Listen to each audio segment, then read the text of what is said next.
ഉപ്പാന്റെ പൊന്നെ നിന്നെ ഈ ലോകത്തേറെ ഇഷ്ടം എപ്പോഴും സ്നേഹം എന്റെ മക്കളോട്.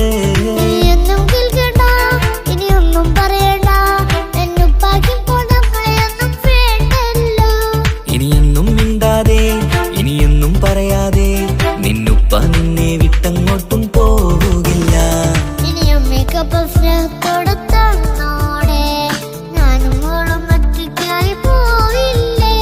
ഇനിയെന്നും എന്നും സമ്മാനങ്ങൾ തന്നിടാം, ഒരു മൂളിപ്പാട്ടും പാടിത്തന്നുറക്കിടാം.